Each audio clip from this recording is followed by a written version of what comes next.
Hello everyone, स्वागत है आप सभी का आपके अपने यूट्यूब चैनल एकेडमी उत्थान में। मैं श्रेया राज। तो आज मैं आपको पढ़ाऊंगी भारत इज माई होम। तो देखिए, ये जो चैप्टर है भारत इज माई होम, इसकी अगर मीनिंग की बात करें, इसके अर्थ को समझने की बात करें, तो इसमें जो ज़्यादातर मीनिंग दिए हुए हैं वो इनडायरेक्ट वे में दिए हुए, यानी कि उसमें जो बातें कही गई है वो डायरेक्ट वे में जो कहा गया है उसका अर्थ हमें अंदर जाके समझना होगा कि आखिर वो कहना क्या चाह रहा है। और अगर इस चीज़ को हम समझ जाते हैं तो उसके बाद इसकी समरी लिखना, इसके क्वेश्चन आंसर्स लिखना या फिर इसके ऑब्जेक्टिव क्वेश्चन हम बहुत ही इजी वे में कर सकते हैं। और इससे भारत इज माई होम के चैप्टर से आपके 5 से 7 नंबर तो डायरेक्टली पूरी अच्छी तरीके से आपसे पूछा जा सकता है। तो इसके लिए तैयार हो जाइए। साथ ही मैं अगर इंग्लिश के बारे में बता दूं तो आपका जो इंग्लिश सब्जेक्ट है, ये एक ऐसा सब्जेक्ट है जिसमें कि आप आसानी से 95 प्लस स्कोर कर सकते हैं, बस थोड़े से एफर्ट लगाकर और सही गाइडलाइन में प्रयास कर कर आप ला सकते हैं। तो चलिए आज अब इसको पढ़ने वाले हैं। तो देखते हैं क्या है इस चैप्टर में, फुल एक्सप्लेनेशन इसका देखते हैं हिंदी लाइन बाय लाइन। तो देखिए, चैप्टर का नाम है भारत इज माई होम। जैसा कि चैप्टर का अगर अर्थ समझने की कोशिश करें तो भारत इज माई होम यानी कि जो हमारा देश भारत है ये मेरा परिवार है। तो ये परिवार भारत को बनाया किसने, कहा किसने कि ये भारत जो है मेरा परिवार है? तो ये कहा है डॉक्टर जाकिर हुसैन ने। अब ये डॉक्टर जाकिर हुसैन कौन है? तो यहाँ पे सबसे पहले जो आपका ये लेखक परिचय दिया हुआ रहता है, इसमें से कुछ क्वेश्चंस ऐसे होते हैं जो कि ऑब्जेक्टिव में भी आते हैं और कुछ क्वेश्चंस ऐसे होते हैं जो कि हम सब्जेक्टिव में भी इसको लिखकर अच्छे मार्क्स ला सकते हैं। तो अगर हम इससे बात करें तो इसके एक एक लाइन को एकदम अच्छे तरीके से आपको पढ़ना है।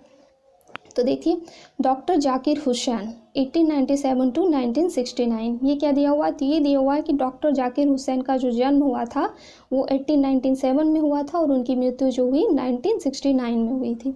बॉर्न इन हैदराबाद, तो इनका जन्म कहाँ हुआ था? तो 1897 में डॉक्टर जाकिर हुसैन का जन्म हैदराबाद में हुआ था। Was one of our greatest freedom fighter as well as an eminent educationist, यानी कि ये जो डॉक्टर जाकिर हुसैन थे ये हमारे देश के एक जो स्वतंत्रता सेनानी, एक समय जब हमारे देश को आज़ाद करने की कोशिश किया जा रहा था तो उस समय जो थे ये उस समय के ग्रेटेस्ट फ्रीडम फाइटर थे। एज वेल एज यानी कि साथ ही साथ ये एक एमिनेंट एजुकेशनिस्ट, एमिनेंट का मतलब होता है प्रख्यात। आप चाहें तो बुक में इस मीनिंग का अपना अर्थ भी लिखते चले जाएंगे साथ में। तो इससे क्या होगा कि आप जब दोबारा उस चैप्टर को पढ़ने की कोशिश करेंगे तो आप खुद से आराम से इन चीज़ों को समझ सकते हैं। तो ये क्या थे? एक प्रख्यात एजुकेशनिस्ट थे। एजुकेशनिस्ट का मतलब होता है शिक्षाविद, यानी वैसे लोग जो कि हर क्षेत्र में काफ़ी अच्छी शिक्षा ग्रहण कर चुके हैं, चाहे किसी भी क्षेत्र में हो सके, सामाजिक क्षेत्र में हो, पॉलिटिक्स के क्षेत्र में हो या फिर जो हमारे जीवनचर्या से जुड़ी हुई हो, हर चीज़ में वो अच्छी तरह से शिक्षा ग्रहण कर चुके हैं। तो यही थे ये एमिनेंट एजुकेशनिस्ट। उसके बाद अगर बात करें तो दिया है doctor Zakir Hussain became the president of India in 1967।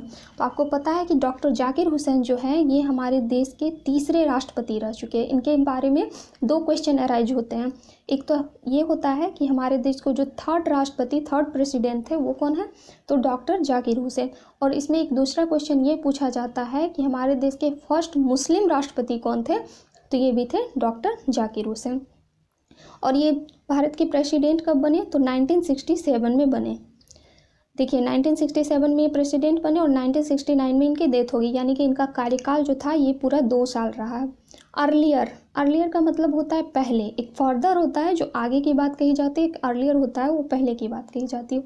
तो अर्लियर ही had served as the governor of Bihar, यानी कि इससे पहले ये बिहार के गवर्नर, बिहार के राज्यपाल भी रह चुके हैं।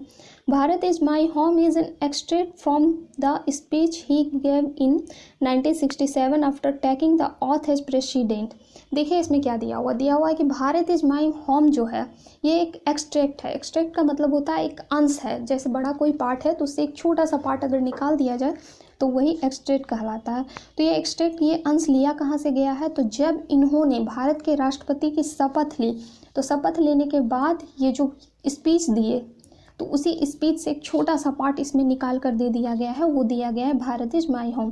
जैसे कि पिछले चैप्टर में मैं आपको इंडियन सिविलाइजेशन एंड कल्चर में भी पढ़ाई थी कि इंडियन सिविलाइजेशन कल्चर जो है वो महात्मा गांधी की autobiography my experiment with truth से लिया गया एक छोटा सा एक्सट्रैक्ट है, उससे लिया गया एक छोटा सा आंसर। तो इसी तरह से भारत इज होम जो है ये क्वेश्चन आपके ऑब्जेक्टिव में आते हैं कि ये जो भारत इज माई होम है ये क्या है और कहाँ से लिया गया और कब लिया गया। तो ये 1967 में जो स्पीच दिया था उससे लिया गया है। उसके बाद देखिए मैं आपको ये जो लेखक के बारे में है वो इतना डिटेल से इसलिए बता रही हूँ क्योंकि ये आपकी कह लीजिए एक तरह से नींव है, बेस है। इससे आपके ऑब्जेक्टिव क्वेश्चन भी आएंगे और जब आप समरी लिखेंगे तो उसमें भी ट्राई करेंगे और जब आप क्वेश्चन आंसर बनाएंगे तो उसमें भी इसका जिक्र करेंगे, सबसे पहले लेखक के परिचय की। उसके बाद देखिए in his first speech as the president of India, इनका जो फर्स्ट स्पीच था, पहला स्पीच जो प्रेसिडेंट बनने, इंडिया के जो प्रेसिडेंट बने तो वो ऑथ के टाइम में ही था। तो doctor Zakir Hussain pledge himself का मतलब होता है कि इन्होंने स्वयं से प्रतिज्ञा की। प्लेज का मतलब ही होता है प्रतिज्ञा करना, आपने ग्रामर में भी पढ़ा होगा ये रूल। तो doctor Zakir Hussain place himself to the service of the totality of India's culture, इन्होंने खुद से शपथ ली कि मैं क्या करूँगा, तो भारत की जो संस्कृति है उसको पूरी तरह से, पूरी लगन से, पूरी मेहनत से उसका जो है सेवा करूँगा, उसकी सर्विस करूँगा। ये इन्होंने अपने ऑथ में कहा है। अब देखिए इसमें एक स्मॉल ग्रुप दिया हुआ है जो कि खुद में डिस्कस करना है। तो ये छोटे छोटे 1-2 क्वेश्चन है, आप आपस में आप लोग जो है डिस्कस कर सकते हैं। तो फर्स्ट क्वेश्चन है चैरिटी बिगिंस एट होम। देखिए कितनी अच्छी बातें कही गई है कि चैरिटी बिगिंस एट होम। अगर हम चैरिटी की बात करें, दान की बात करें, तो उसकी शुरुआत हमेशा हमारे घर से होती है। यानी कि किसी भी अच्छे काम की शुरुआत हम खुद से करें तो ज़्यादा बेटर है, लोगों को समझाने की अपेक्षा। सेकेंड क्वेश्चन है हमारा the entire world is a family, यानी कि पूरा, इंटायर में संपूर्ण होता है। आपको मीनिंग को ध्यान में रखना है क्योंकि मीनिंग का यूज आपको करना है आगे क्वेश्चन आंसर और समरीज लिखने में। तो the entire world is a family, पूरा विश्व जो है वो एक परिवार है, वसुधैव कुटुंबकम, भारत का ये कथन ही है। उसके बाद देखिए थर्ड क्वेश्चन क्या है, individuals and family are interdependent. Individuals means होता है कोई एक व्यक्ति, कोई अगर इंडिविजुअल है तो एक व्यक्ति, और फैमिली जो हो गया वो सब मिलकर हो गया। और इंटरडिपेंडेंट यानी एक दूसरे पे डिपेंडेंट होते हैं, एक व्यक्ति और पूरा परिवार ये सब आपस में एक दूसरे पे डिपेंडेंट होते हैं। जैसा कि अरस्तू ने भी कहा था कि मनुष्य एक सामाजिक प्राणी है, यानी समाज में सब एक दूसरे का सहयोग करते हैं। उसके बाद अगर आ जाए इसके चैप्टर के बारे में कि अब चैप्टर में क्या दिया हुआ है, तो देखिए यहाँ यूज होगा आई का मतलब हो गया कि यानी डॉक्टर जाकिर हुसैन खुद के बारे में बोल रहे हैं, क्योंकि ये स्पीच में बोल रहे हैं तो इसीलिए डॉक्टर जाकिर हुसैन जो है ये खुद के बारे में बोल रहे हैं।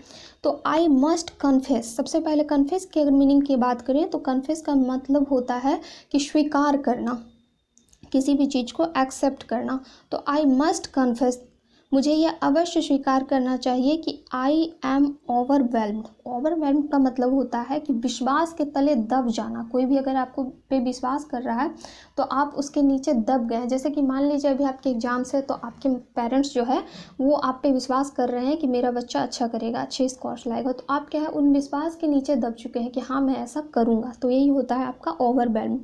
By the trust my people have placed in me by electing me to the highest office in the land।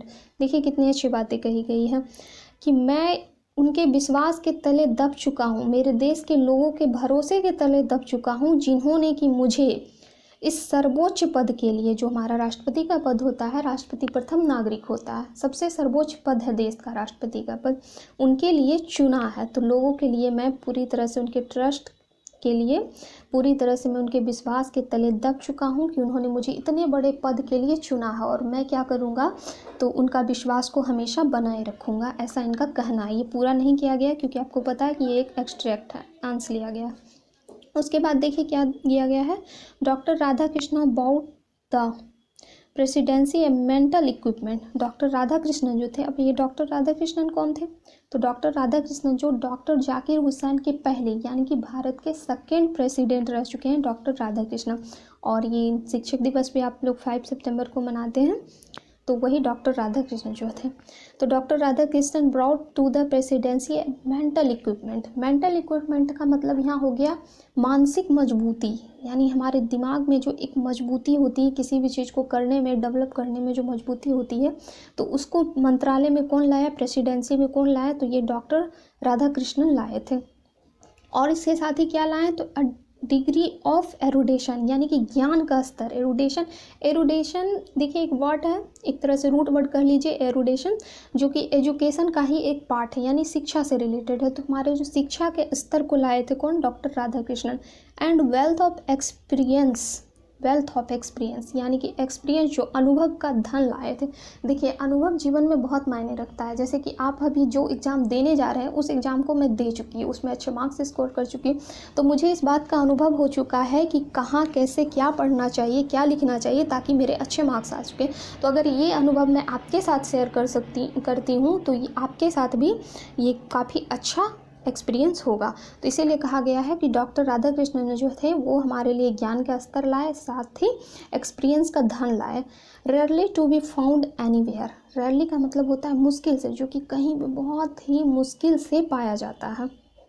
उसके बाद देखिए during a life time devoted to the pursuit of knowledge and truth, यानी कि ये अभी बात जो कही जा रही है डॉक्टर राधाकृष्णन के बारे में ही कही जा रही है। तो डॉक्टर राधाकृष्णन जो थे वो अपनी लाइफ टाइम के दौरान, उनका जितना इन्होंने कार्यकाल रहा उसके दौरान जो उन्होंने एरुडाइट किया, यानी कि जो उन्होंने परस्यूट किया, परस्यूट का मतलब होता है तलाश करना, तो यानी कि उन्होंने जो ज्ञान का और सत्य का तलाश किया है, उन ज्ञान और सत्य के तलाश में ही has done more than probably any other man to bring out and explain Indian philosophical thought and the oneness of all true spirituals value. यानी कि इसमें कहा गया है कि जो ज्ञान और सच्चाई की खोज डॉक्टर राधाकृष्णन कर रहे थे, उनके जैसा खोज आखिर किसी ने नहीं किया। ब्रिंग आउट यहाँ एक फ्रेज है जिसका मतलब होता है किसी चीज़ को एक्सप्लेन करना, निकालना, बताना, जो कि है लेकिन लोग उसके बारे में जानते नहीं तो उसको बताना। तो डॉक्टर राधाकृष्णन ने क्या किया, तो इन्होंने इंडियन फिलोसफिकल, यानी कि भारत के जो फिलोसफिकल थे, दर्शन थे, उसको ना लोगों के बीच लाया, उनके विचारों को लाया, और जो उनके स्पिरिचुअल वैल्यूज़ थे, जो मानवता के वैल्यूज़ थे, उन वैल्यूज़ को सबके सामने उजागर किया ताकि इसमें मजबूती प्रदान किया जा सके। He has never lost his faith in the essential humanity. देखिए इसको समझने से पहले ये एसेंशियल ह्यूमैनिटी क्या होता है ये समझना ज़रूरी है। तो एसेंशियल ह्यूमैनिटी का मतलब होता है कि जो संपूर्ण मानवता है, मानवता जो है, जैसे देखिए कोई भी इंसान है तो उसमें मानवता सब में होता है, लेकिन कोई उन चीज़ों को दिखाता है, कोई शांत स्वभाव का होता है, सरल होता है, ज्ञानी होता है, और कोई थोड़ा सा रूड होता है, तो लेकिन ऐसा नहीं कि उसमें मानवता नहीं होता है। तो वही डॉक्टर राधाकृष्ण ने कहा कि he has never lost his faith in the essential humanity. मैंने कभी भी अपना भरोसा, उन्होंने कभी भी अपना भरोसा मानवता पर से नहीं खोया।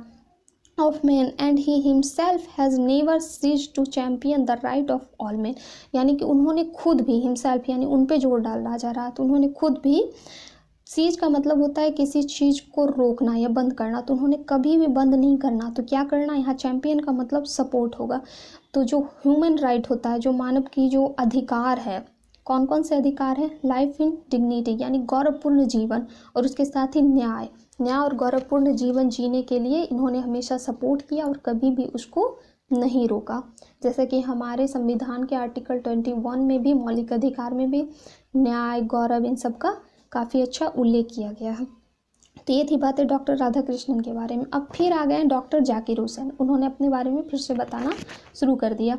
तो देखिए क्या है, I can only assure you, assure का मतलब होता है यकीन दिलाना किसी को, तो मैं केवल आपको एश्योर कर सकता हूँ, यकीन दिला सकता हूँ कि I enter this office in a spirit of prayerful humility. मैं जो इस ऑफिस में प्रवेश किया, मैं जो आज इस ऑफिस में प्रवेश करने का मतलब होता है कि मैं जो आज इस पद पे आसीन हुआ हूँ, तो कैसे आसीन हुआ, तो पूरी प्रेफुल ह्यूमिलिटी के साथ, पूरी प्रार्थना के साथ, पूरी मानवता के साथ, एंड टोटल डेडिकेशन, पूरी तरह से समर्पण के साथ। डेडिकेशन का मतलब समर्पण होता है, पूरी तरह से मैं अपने यहाँ पे समर्पित होकर आया हूँ इस पद पे। उसके बाद देखिए, I have just taken the oath of loyalty to the constitution of India. मैंने अभी जस्ट टेकन, मैंने अभी जो ओथ लिया है, जो शपथ लिया है, वो किस बारे में लिया है, तो भारत के संविधान की निष्ठा के प्रति शपथ लिया है कि जो हमारा भारत का संविधान है मैं उसे हमेशा बना के रखूँगा और उस पर ही देश को आगे बढ़ाऊँगा। उसके बाद देखिए दिया हुआ है, it is the constitution of A comparatively new state which it's free citizens have. देखिए यहाँ पे कितनी अच्छी बातें कही गई है। इसमें कहा गया है कि हमारा जो संविधान था, देखिए संविधान बना कब, तो हमारा संविधान जो है 1950 में लागू हुआ, 1949 में ही बन गया। तो उस समय का भारत कुछ और था, उस समय की कल्चर कुछ और थी, अभी का भारत कुछ और है, टेक्नोलॉजी का युग है, तो काफ़ी कुछ बदला है। तो जब ये चीज़ें बदली हैं तो इस समय में संविधान को बनाए रखना भी लोगों के लिए एक बहुत बड़ी चुनौती हो चुकी है। तो इसी में कहा गया है कि जो हमारा न्यू स्टेट है, जो हमारा अब का नया जीवन जो है, अब का नया राज्य जो है, उसमें ये तुलना करना काफ़ी मुश्किल हो गया है जो हमारे पुराने संविधान थे उससे। लेकिन फिर भी यहाँ के जो फ्री सिटीजन्स हैं, यानी कि हमारे जो स्वतंत्र नागरिक हैं, इन्होंने इस तुलना को बनाए रखा। For the first time in history, पहली बार पूरे इतिहास में इन्होंने गिवन टू देमसेल्फ, उन्होंने इसे बनाए रखा है पूरे इतिहास में पहली बार। उसके बाद देखिए क्या है, it is the young state of an ancient people, ये प्राचीन जो लोग हैं उनका एक नया भारत है। जैसे देखिए जो हमारे लोग थे वो पुराने हैं, लेकिन उनके सोच जो है वो नई है, तो इसीलिए कहा गया it is the young state of an ancient people, पुराने लोगों का नया भारत है। who through the long millennia and through cooperation of diverse ethnic elements, ethnic का मतलब होता है कि अलग अलग धर्म के लोग, जो एथनिक वेयर, जैसे आपने कहीं भी शॉप में सुना होगा एथनिक वेयर मतलब अलग अलग धर्म के लोग जो पोशाक पहनते हैं, तो यहाँ पोशाक से मतलब नहीं है, यहाँ एथनिक का मतलब यूज हुआ यानी कि अलग अलग धर्म के, लेकिन एथनिक एलिमेंट्स यानी कि अलग अलग सोच, अलग अलग सपोर्ट की बात की गई है। तो यहाँ पे ये हम यूज कर सकते हैं कि in the history given to them, it is the young state of an ancient people, जो हमारे पुराने लोग हैं उनकी नई सोच इतनी अच्छी है कि सहस्त्र मतलब इतनी शताब्दियों के बाद भी जो अलग अलग लोगों, अलग अलग जाति धर्म के लोग हैं, उन सब के सहयोग से हमारा देश जो है एकदम इतना ज़्यादा डेवलप कर रहा है। उन सब के स्ट्रगल में से होता है जद्दोजहद, उन सब के जद्दोजहद से हमारा देश इतना डेवलप कर रहा है। ये रियलाइज टाइमलेस का मतलब, टाइम मीन्स होता है कोई समय अगर चल रहा है, टाइमलेस का मतलब होता है स्थिर हो जाना। तो मतलब ये जो हमारा स्थिर नहीं करने दिया, जद्दोजहद कर कर हमेशा ही इसको आगे बढ़ाते गया है। Absolute values in their own peculiar way का मतलब होता है कि आगे बढ़ाते रहना, एक अच्छे वे में, एक एकदम सरल वे में, सही वे में आगे बढ़ाते रहना। तो जो हमारा वैल्यू था, जो हमारा सब कुछ था, जो हमारा डेवलपमेंट था, उसको सही वे में सबके सहयोग से आगे बढ़ाता है। कौन बढ़ाता है? तो हमारे देश का जो फ्री सिटीजन्स हैं। उसके बाद देखिए, I pledge my self to the service of those values, मैं प्रतिज्ञा करता हूँ, मैं खुद ये प्रतिज्ञा करता हूँ कि मैं उन वैल्यूज़ का, जो लोगों ने इतना जद्दोजहद किया, इतना प्रयास किया, जोड़े रखा पूरे देश को, उनके सेवा करूँगा, ऐसा मैं प्रतिज्ञा करता हूँ। फॉर दो सम कंक्रीट रियलाइजेशन, यहाँ देखिए मतलब हो गया, क्योंकि यहाँ का जो कंक्रीट रियलाइजेशन है, यानी कंक्रीट का मतलब कह सकते हैं कोई चीज़ जो कठोर है, तो यहाँ जो कठोर रियलाइजेशन है ऑफ वैल्यू में become inadequate with the change of circumstances. देखिए फिर वही बातें आ गई कि जो सर्कमस्टांसेज होते हैं, यानी जो परिस्थितियाँ होती हैं वो समय के साथ बदलती रहती हैं, कभी अच्छी परिस्थितियाँ आती हैं, कभी बुरी परिस्थितियाँ आती हैं। तो इसमें जो ठोस वैल्यूज हैं हमारे, कभी कभी क्या होते हैं कि अपर्याप्त भी हो जाते हैं। जैसे सब कुछ सही चल रहा है, परिस्थितियाँ सही चल रही हैं, तो विकास भी सही चल रहा है, लेकिन कभी कभी ऐसा होता है कि परिस्थितियाँ गलत हो जाती हैं और विकास रुक जाता है। तो उस समय भी हम इन विकास को बनाए रखें, इन चीज़ों को बनाए रखें, इन वैल्यू को बनाए रखें। The value remains eternally valid and press for newer and fresher realisation. और ये जो वैल्यू रिमेन्स मीन्स होता है किसी चीज़ को बनाए रखना, और ये जो बनाए रखेंगे हम इसे, तो इसे पूरी तरह से वैलिड और प्रेसेस करेंगे, यानी कि एकदम न्यू है जो बना रहे हैं, फ्रेशर का मतलब भी न्यू होता है, तो इसे हम पूरी तरह से अच्छे तरीके से डेवलप करेंगे और जो पुरानी चीज़ें हैं उसे भी नया बनाने की कोशिश करेंगे। The past is not dead and static, past जो है वो हमारा मरा नहीं है और ना ही स्थिर है। जैसे देखिए, इसे समझने के लिए एक छोटा सा एग्जांपल लेते हैं।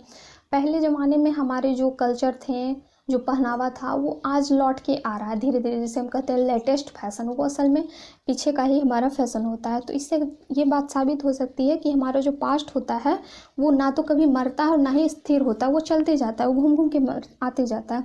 It is alive and dynamic, ये जो है जीवित है और क्या है, डायनेमिक है, गतिशील है, and is involve in determining the quality of our present on and the prospects of our future. और यही जो है जो चलते आ रहा है पास्ट, ये क्या करता है तो अभी भी सम्मिलित है। तो किस चीज़ में सम्मिलित है तो क्वालिटी ऑफ आवर प्रेजेंट, जो हमारे वर्तमान में जो हमारा क्वालिटी है, हमारे जो वर्तमान में गुणवत्ता है उसमें अभी भी सम्मिलित है और ये भविष्य में भी संभावित है, यानी कि भविष्य में भी इसी के आधार पर हमारा विकास हो सकता है, हमारे पास्ट के आधार पर।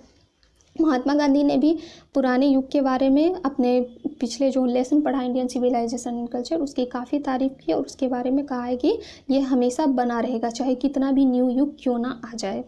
फिर देखिए क्या कहा गया है, the process of its constant renewal is, यानी कि जो नवीकरण का दौर है, ये जो निरंतर नवीकरण हो रहा है, नया दौर है। इंडीड, इंडीड का मतलब होता है वास्तव में, ये जो नवीकरण का दौर है ये वास्तव में the process of growth of national culture, ये जो क्या है तो ये एक प्रक्रिया है। तो हमारा जो राष्ट्रीय कल्चर है, हमारा जो राष्ट्रीय संस्कृति है उसमें विकास करना, उसमें ग्रोथ करना, उसको बढ़ावा देने में ये एक प्रक्रिया है। एंड नेशनल कैरेक्टर, वो जो हमारा राष्ट्रीय चरित्र है, इसको बढ़ावा देने के लिए नवीकरण की बहुत ज़्यादा ज़रूरत है, इसीलिए नवीकरण आवश्यक है।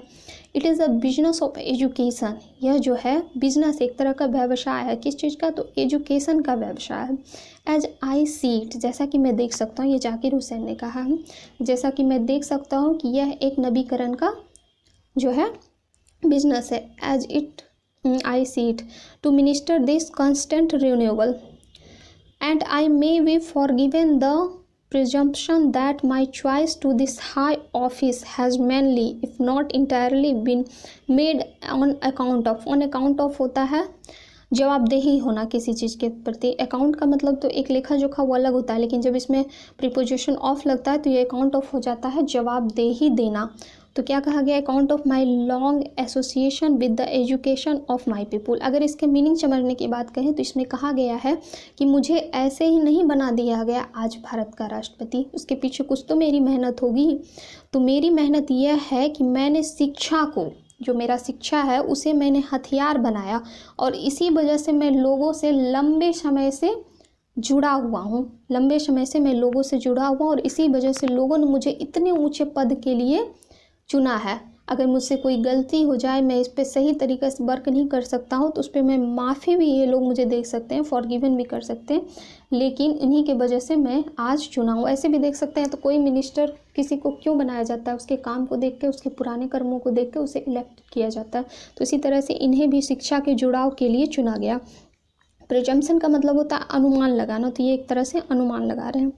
I maintain that education is a prime instrument. I maintain, इन्होंने बनाए रखा है क्या चीज़ तो education is a prime instrument, education जो है एक मुख्य हथियार है of national purpose and the quality of education. ये किस चीज़ का मुख्य हथियार है तो नेशनल पर्पस, जो हमारा राष्ट्र का पर्पस है, देश को आगे बढ़ाना, उसका मुख्य हथियार है। And the quality of education, और जो है क्वालिटी है, जो एक तरह का गुणवत्ता है, वो क्या है तो ये है एजुकेशन, सबसे बड़ी गुणवत्ता है education. Is inescapably involve in the quality of the nation, और यही जो है पूरी तरह से सम्मिलित है क्वालिटी ऑफ नेशन के।